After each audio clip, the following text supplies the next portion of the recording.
Hey, how's it going, everybody? Almost 100 degrees today. Perfect weather for a trail ride and to go and talk bikes, so stick around.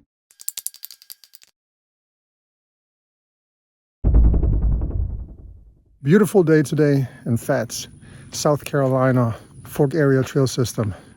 So a lot has happened since the build video.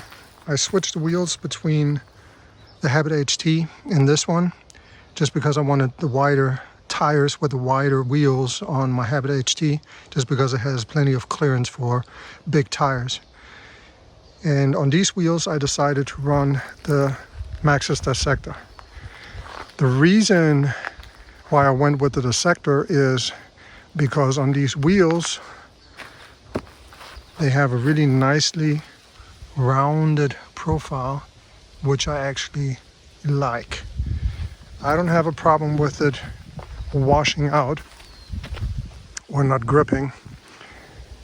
I did so, however, when I tried the original tires, which consisted of a dissector in the front and a recon in the rear on the wider rims, because the tires were more square and they felt a little weird. I did so much experimenting with tires in the last couple of months, it's not funny anymore. And I decided that this is my final setup. I really enjoyed the tires that came stock on my Habit HT. High Roller 2 in the rear with a DHF in the front. As far as grip is concerned, they were awesome, but they were just too draggy for general trail riding. I tried the Forecasters version 1 in 2.6. They felt really good, but I was really concerned about frame clearance in the rear, but they actually felt pretty darn good. Went ahead and tried the Forecaster 2.35, also version 1, which didn't really work out for this bike. You could tell that they were overwhelmed. So I decided to go with the Knobby Nicks 2.4 speed grip compound with super ground casing, front and back. Didn't work out for me. First off, they're way too narrow for 2.4. That's a whole nother story. Then I tried the Knobby Nick in the front, Addix speed grip, and switched the rear for a Wicked Will 2.4 speed grip, also with super ground casing. That was even worse. The Wicked Will in these conditions that you see here, like a lot of roots and loose over hard, is horrible. So I put the 2.4 Knobby Nick in the rear again, and I mounted a Knobby Nick soft 2.4 in the front. Didn't work out either. So I was getting really frustrated because the Knobby Nicks that I used to run back in the days were fine, but the new generation, they're too narrow, they're heavy, you barely have any grip. I even tried the 2.6s, which were fine as far as straight line stability, but they were like self-steering almost, and I always had to weigh the front wheel and pretty much lean the bike and force it into turns, which was not my cup of tea. That's the reason why I put on the dissectors. I've been running this setup for a few weeks now, and I'm super happy. Not everyone's cup of tea, but for me, these tires are perfect. Anyways, so much for the tires. Yeah, so I went ahead and installed the Narwolf chain guide from Wolftooth, just to be on the safe side. I've never dropped the chain with the Wolftooth chain ring, but you never know. So this is just some extra insurance to not have the chain come off and chew up the carbon frame. I put the Shimano 175 length XT crank arms back on here with the 52 millimeter chain line, just because the 55 that the bike is supposed to have doesn't really work out. So if you run the 55 millimeter chain line and you're backpedaling and you're on the larger sprocket in the rear, the chain comes off. A pretty common problem I heard with 55. So yeah, well, it is what it is. So the 52 works perfectly fine. On my Habit HT, I didn't have problems with neither. So I could run the 52 millimeter chainline cranks or the 55, and I didn't have any issues. But on this bike, I do. So they say it's for a 55 millimeter chainline, but I don't think so. Something's up, because when I look at the clearance, I got plenty of clearance here. with the 52mm chain line. So there's no reason I should actually run the wider crank arms with the wider Q factor. I also installed a different water bottle cage.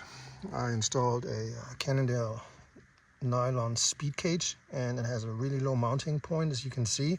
So that allows me to run a much larger water bottle in there, and I can more easily get it in and out just because, you know, it's a flexible water bottle cage, and I can actually twist it, pull the bottle out, and it's not constantly rubbing against the shock. I also went ahead and installed a different seat post clamp, also a wolftooth product, because I got rid of my Thompson goodies. The Thompson seat post sucked. If you want to do any sort of service to the cartridge, you can't get any spare parts and you have to send it in for repair or for service. The service almost costs as much as a new seat post. So it's, it's asinine. I was only able to run a 120 drop with the Thompson, and this seat post made by 1UP, it's the 150, actually allows me to run more drop, like 150 versus 120, and easier to maintain. Funny story, I ordered it actually from 1UP directly online.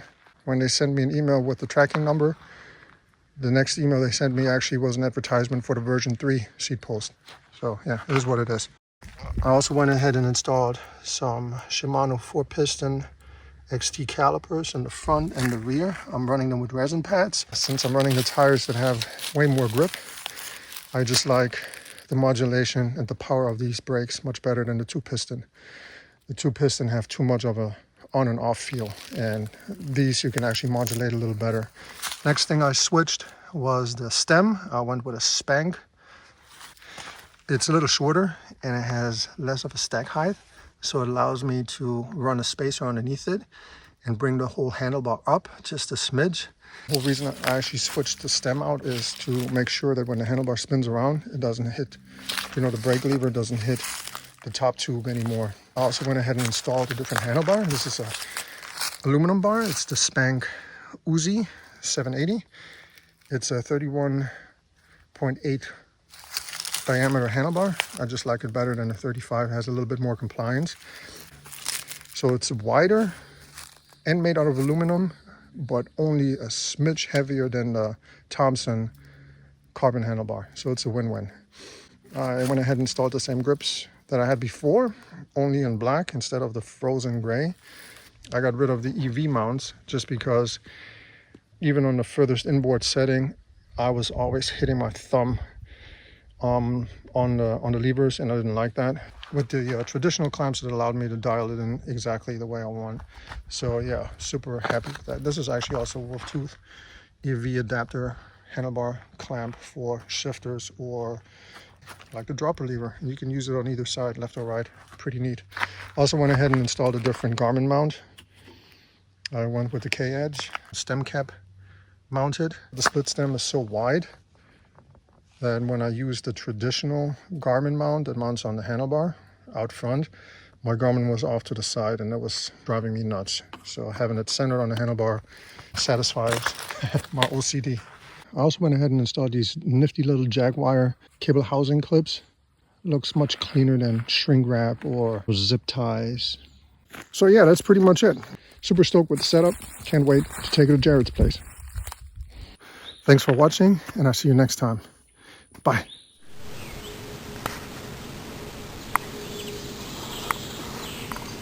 Whoa!